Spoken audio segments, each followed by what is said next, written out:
به پیمان خود وفا کنید و سوگندهای হামাসের শীর্ষ নেতা ও রাজনৈতিক শাখার প্রধান ইসমাইল হানিয়ার হত্যার প্রতিশোধ নেওয়ার ঘোষণা দিয়েছে গোষ্ঠীটি। বুধবার তার নিহত হওয়ার কিছুক্ষণের মধ্যেই এ ঘোষণা দেন হামাসের জ্যেষ্ঠ নেতা মুসা আবু মারজুক।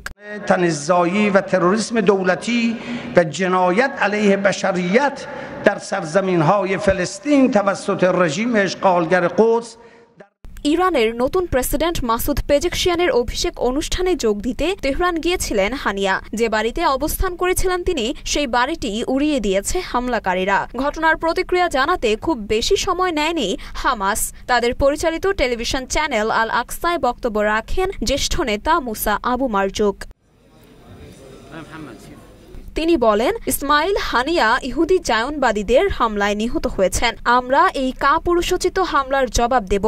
এই হত্যার জন্য যারা দায়ী তাদেরকে অবশ্যই শাস্তি পেতে হবে। হানিয়াকে হত্যার মাধ্যমে যে উদ্দেশ্য হাসিল করতে যায় শত্রুরা, তা কখনো পূরণ হবে না। 2017 সালে হামাসের রাজনৈতিক বিভাগের প্রধান হন হানিয়া। তার পরের বছরই তাকে সন্ত্রাসী তকমা দেয় যুক্তরাষ্ট্রের পররাষ্ট্র দপ্তর। এই ঘোষণার পর গাজা ছেড়ে কাতারে চলে যান হানিয়া। গত কয়েক বছর সেখানেই বসবাস করছিলেন তিনি। মরিয়ম মিম, ঢাকা পোস্ট।